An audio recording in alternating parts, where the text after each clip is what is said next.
O general Otávio Rego Barros, porta-voz da Presidência da República, afirmou que o presidente Jair Bolsonaro vai definir o futuro do líder do governo no Senado, Fernando Bezerra Coelho, apenas quando voltar de Nova York. Abro aspas para o porta-voz. O presidente, nesse momento, não comentará os fatos relativos a essa operação. Ele tem o foco direcionado exclusivamente na ida a Nova York, onde vai, como eu já disse anteriormente, fortalecer a posição do Brasil perante a Assembleia Geral das Nações Unidas. Essa foi a fala do general Otávio Rego Barros. Os mandados de busca e apreensão em endereços ligados a Bezerra e ao deputado Fernando Bezerra Filho, filho dele, em Brasília e em Pernambuco, foram autorizados esses mandados pelo ministro do STF, Luiz Roberto Barroso.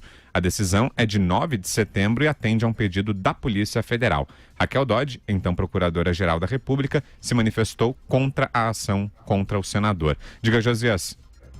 Olha, o povo não gosta daquilo que não entende. E o Bolsonaro decidiu caprichar na falta de nexo. Segundo a superstição vendida na campanha eleitoral, o Bolsonaro seria um político honestíssimo que, uma vez eleito, governaria longe de malfeitores. Como evidência das suas boas intenções, ele transferiu o Sérgio Moro da Lava Jato para o Ministério da Justiça e, com a Polícia Federal sob seu comando, o Moro faria um juízo de consistência sobre as denúncias, apressando as providências saneadoras. Foi isso que o próprio Moro disse em entrevista antes de tomar posse. Pois bem, submetido a mais uma oportunidade concreta de demonstrar que falava sério, o Bolsonaro decidiu tratar a golpes de barriga a encrenca que envolve o seu líder no Senado, o Fernando Bezerra. Aí vem o porta-voz falando em nome do chefe, o general Rego Barros, e diz que o Bolsonaro está com as atenções voltadas para a viagem que fará a Nova York, vai discursar na ONU, e só quando voltar ele vai tratar da nova encrenca, se assim o desejar. Eu ouvi ao redor do presidente, gente que coabita o palácio com o presidente, o argumento de que ele não pode tratar o seu líder no Senado como culpado apenas por conta de uma batida policial de busca e apreensão. Bolsonaro faz muito bem, ninguém ousaria defender a extinção do sacrossanto direito de defesa. O que não parece razoável é que um suspeito de corrupção represente o governo no Senado, como se nada tivesse sido descoberto sobre ele. Parece haver um quê de autodefesa nessa migração ética do Bolsonaro de um campo para o outro. O presidente enfrenta ele próprio o assédio de incômodas interrogações. Há o amigo Fabrício Queiroz, que ele encostou na biografia do filho Flávio Bolsonaro, há o laranjal plantado por Queiroz na folha salarial do gabinete de Flávio, há os 24 mil que o Queiroz borrifou na conta da primeira-dama Michele Bolsonaro.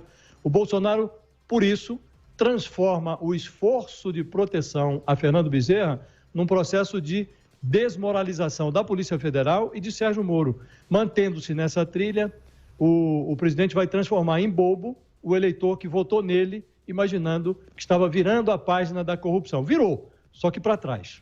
Diga, Vera. Estão pesando algumas coisas nesse cálculo, né? Uma delas é a indicação do Eduardo Bolsonaro para a Embaixada do Brasil em Washington. Fernando Bezerra Coelho é uma espécie de paladino dessa candidatura, tem feito ali um périplo pelos gabinetes do Senado, tentando convencer os senadores de que não se trata de nepotismo, de que não fere a cláusula de nepotismo do STF, de que Eduardo Bolsonaro é preparado, de que derrotar o governo numa questão tão importante para o presidente seria abrir uma crise muito grande entre executivo e legislativo. Então ele está capinando o terreno aí para a chegada da indicação do Eduardo Bolsonaro. É a sua missão mais importante nesse exato momento. Também está ajudando a destravar ali as portas, a abrir os caminhos para o Augusto Aras, no seu périplo ali pelo Senado, para tentar ser aprovado para a Procuradoria-Geral da República. E, por fim, ele e o Davi Alcolumbre estão trabalhando juntos para impedir a instalação da tal CPI da Lava Toga. E aí, nesse último aspecto, rola uma contradição evidente, porque foi o Supremo que determinou essa medida contra um senador da República dentro do Senado, com busca e apreensão nas instalações do Senado. Isso suscitou uma nota duríssima do presidente do Senado contra a ação da PF, contra a decisão do Supremo Tribunal Federal, e há quem diga que pode vir um pagamento aí na mesma moeda. na forma tanto o Davi Alcolumbre quanto o Fernando Bezerra Coelho tirarem o pé dessa missão de retirada de assinatura e de segurar o requerimento da CPI da Lava Toga. Então veja que as coisas não são simples, Vitor, é tudo muito intrincado. A costura política não é algo para amadores, não é algo também que se faça de uma maneira linear, só a partir de princípios. As circunstâncias e as conveniências também contam muito. E o presidente não quer tirar agora um dos arrimos da candidatura do filho. Também não quer demonstrar que vai jogar um senador aos leões na véspera de precisar submeter o próprio nome do filho a outros leões, que no caso são os senadores. Então é toda uma costura muito difícil de ser feita. Bolsonaro está pisando em ovos, está usando a saída da ONU como uma necessária trégua nesse assunto, tá? Vai dar um tempo, vai ver como as coisas se acomodam, se aparecem evidências, se é factível o discurso de que a ação contra o Fernando Bezerra Coelho foi excessiva e não se justifica em provas ou indícios, e a partir disso, na volta, vai decidir o que fazer com ele. Ele vai tomar essa distância também para avaliar o estrago que isso pode fazer, tanto nessa pauta da CPI da Lava Toga, que interessa ao outro filho, Flávio Bolsonaro, quanto na indicação do Eduardo Bolsonaro para a embaixada, essa que é uma espécie de campo minado, né? Ainda nem foi mandada ao Senado, mas já enfrenta várias resistências, já tem um desgaste natural do próprio Eduardo Bolsonaro, pelo tanto que se expôs antes mesmo da indicação ser mandada, e agora, com a possibilidade de 2 dos seus principais padrinhos, Davi Alcolumbre e Fernando Bezerra Coelho, tirarem o corpo fora diante dessa decisão do Supremo em relação ao líder do governo. E aí, Constantino, e você, o que achou dessa decisão de esperar a viagem para só então definir o futuro do Fernando Bezerra Coelho? Diga aí. Eu acho que faz sentido, eu acho que ele está realmente tentando esperar para pegar a temperatura, né, e ver o que ele faz. Veja só, governar não é fácil. Governar um país como o Brasil é quase impossível, mas não é impossível.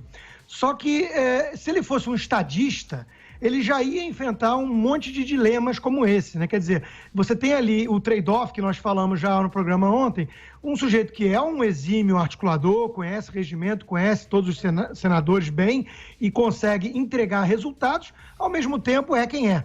Veio com uma mancha no currículo, veio do governo Dilma já envolto em certos escândalos e tudo mais, então você já tem aí uma decisão difícil a fazer. Ele escolheu o Fernando Bezerra Coelho como líder, estava indo bem na articulação do Senado e estoura novamente esse escândalo, um tanto requentado, mas ok, né, volta à ordem do dia.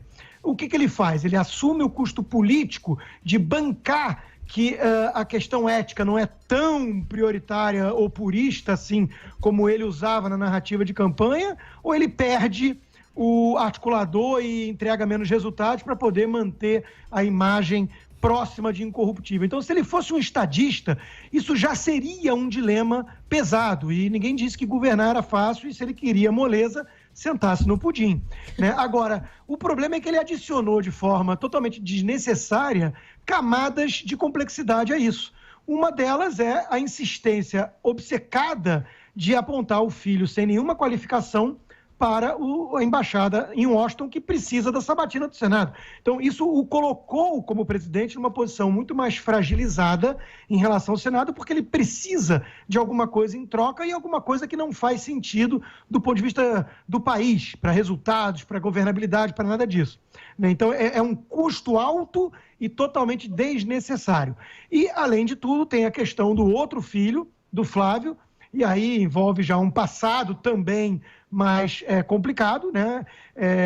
E provavelmente envolvido ali também em algum esquema, e aí colocou ele numa posição mais fragilizada perante STF, instituições e os próprios senadores, né? Então, levando possivelmente até a se falar em acordão e coisas do tipo. Então, o meu ponto é, se Bolsonaro fosse um estadista totalmente limpo, querendo o melhor para o Brasil, aquelas premissas que os mais ingênuos ou românticos acreditaram, né? Se fosse tudo isso, ele ainda assim teria uma decisão muito delicada para tomar. Não é apenas isso. Ele tem o filho que ele quer, porque quer emplacar na embaixada e precisa do Senado, ele tem um outro filho que está enrolado e ele quer dar um jeito também de proteger.